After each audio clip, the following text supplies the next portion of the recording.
Soldier Boy Tell. Hey yo, what is up? It's your boy, Solar Boy. Another day, another vlog at another tattooan session ang gagawin natin ngayon. Siyempre, shoutout muna, Tribal Gear. Siyempre, geared up tayo palagi ng Tribal Gear.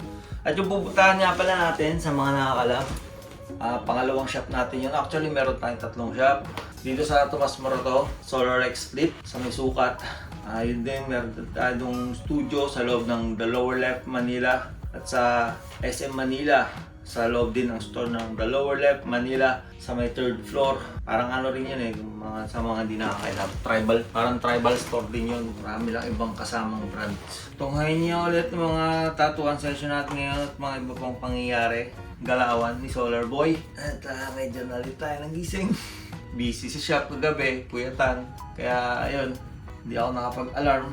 Pero 11 AM naman yung 11 AM. Meron pa 1 hour na biyahe mula dito sa QC hanggang Sukat. Mag-skyway naman tayo eh. Get up muna tayo. Tribal G, oh. Mga 1 hour lang naman yung biyahe natin papunta doon sa ating shop. Sana hindi tayo ma-traffic. Yung traffic kasi minsan hindi mo na talaga masisi yung traffic eh. Yung sarili mo minsan talaga pagka kinulang ka sa oras kasi kailangan bibigyan mo allowance palagi yung pagbiyahe mo. Eh. Tulad nito, late ka, wala na. Walang dadalhin natin. Alright. Good morning pala sa asawa. Ayaw magpa-video pagka parang gising. Parang halos parang bagong gising pa rin tayo. Alright, asa tayo, biyahe na tayo. Let's go! Asa na, babe? Okay. Bye-bye. Bye-bye. Asa na ako? Saan kayo? Sa sukat ako, yung duty ko gagawa ngayon. May radiotherapy ka ngayon? Oo. Yeah. Good luck. Pangilan mo na? Ilan na anak? 30 ano? 30. Ilan na lang? Naka-30 na ako.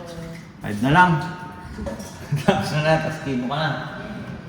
Graduate niya siya sa therapy niya. Kailangan niya daw tapusin niya, sabi ng doktor. Kaya tsaga-tsaga lang siya. Actually, uwi na siya sa probinsya namin. Hindi namin pinapauwi sa namin. Tapusin niya yung mga kailangan, yung mga sinasabi ng doktor para dire-diretso niya yung paggaling ni Hermats. So, yun ang mga battles natin. Inner battles natin. Ngayon gusto ko na rin pakita na meron tayong mga ganong problema o pinagdadaanan na siyempre, bigay sa atin ng Lord yun. Sabi nga great power comes with great responsibility. Yan. So ayan, basta, biyahe na tayo. Medyo late na rin tayo kaya atrapin natin pasukat. Let's go!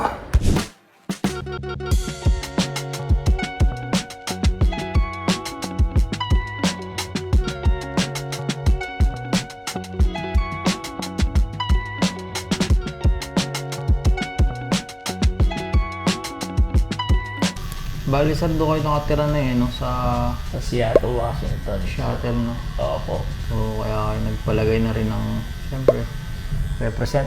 Yep. Ang ano, ang Pinoy. 3 stars in the sun. Sa Yeah. Parang nila Pinoy ako.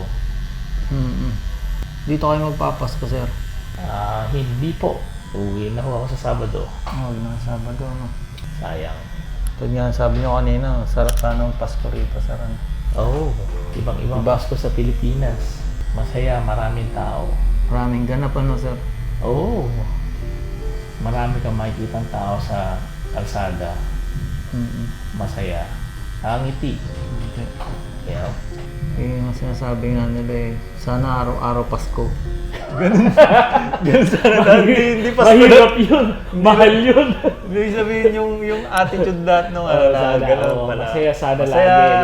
Diba? Masaya. Mapagbigay, ganun lahat. Kaya nga. Kaya Masarap sanang isipin na lagi kang nakangiti. Ay, ganun. Yeah. Iba yung essence ng Pasko eh. Iba yung ano ng mga tao eh. Pagka Christmas season eh. Kaya diba? Mararamdaman mo yung mararamdaman mo talaga. Kasi, siyempre, masaya ang tao. Pasko. Pagkatapos ng Pasko, bagong taon, bagong pangarap, bagong buhay. After Every Pasko naman, yun ang nakikita mo na sama-sama, salo-salo, kasamang pamilya, gano'n. yun sinasabing magandang araw-araw Pasko. Sana napapractice natin na kahit sa pag araw-araw, sir. Kaya nga. Magkakasama pa rin, no? Makasalo-salo pa rin, ano? Kaya nga. Ikaw nga, nakita ko yung mami mo, di ba? Congrats pala sa kanya. Ako, ano na siya, medyo recover na. Matatapos niya na yung radio niya. Kaya Graduate na daw siya, sabi niya kanina sa... Kaya nga, may nakita kami nung pumunta kami sa Siargao. Hmm. Meron daw silang kapatid. Alam mo yung nag-ring ng bell? Hmm. Kapag nakatapos mo yung chemo and everything, nag-ring na daw siya ng bell, kapatid nila. Ganun? Oo, kasi ganun doon sa ibang lugar, sa ibang bansa. Pag nagtapos na ng chemo, and nakita nila na tumigil na yung sa cancer cells, nag-ring sila ng bell. Hopefully, makapag-ring din kami ng bell ni mama. Ganun yun. Hindi malayong mangyari yun. Oo. Nilalaban pa rin namin. Ganun yun.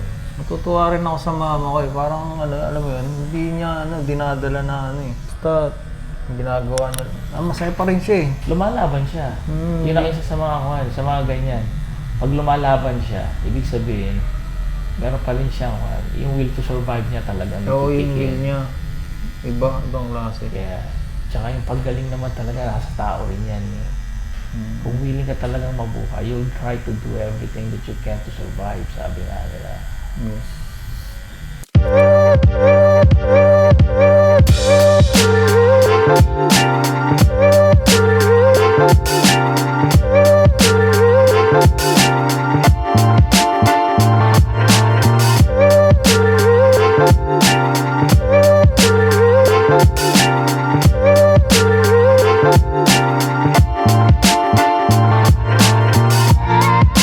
So yun, ito nga pala. Konting tour ko lang kayo dito sa butik ng lower left. Ayan, syempre, di mo mawawala tribal.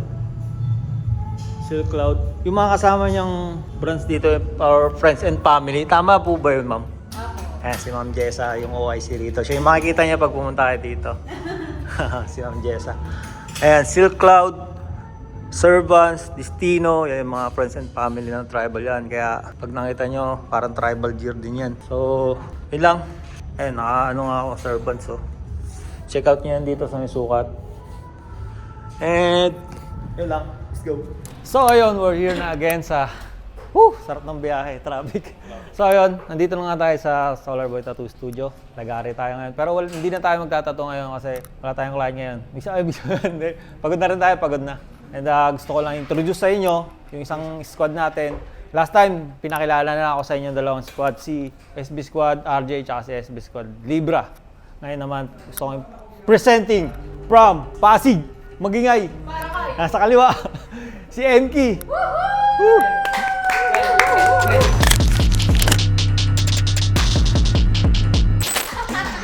Okay. Alright. Gusto ko lang pakilala sa inyo si MK.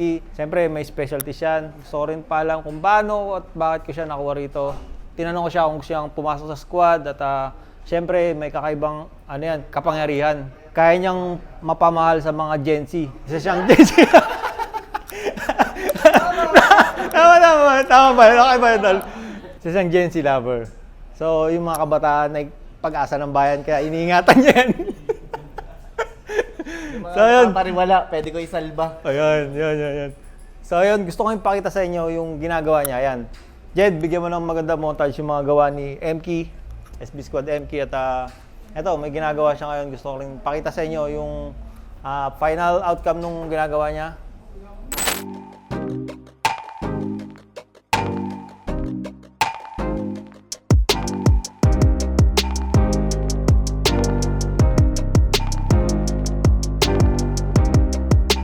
So yun, nakakilala nyo na si MK, SB Squad MK. Pangatlo sa ating squad, meron pang isa. Kaso nasa Saigon siya ngayon, lumalaban internationally. Ganun kalulupit yung mga squad natin dito. Yan si MK, award-winning artist din yan. At maraming hinakot na awards yan. Kaya naman sinasabi ko sa inyo, hindi basta-basta yung mga squad natin dito. Kaya naman, hanggang dito na natatapusin yung vlog ko. Stay safe, stay at it, boy. May araw lang malakas. Yeah. Brr! Soldier boy, tough.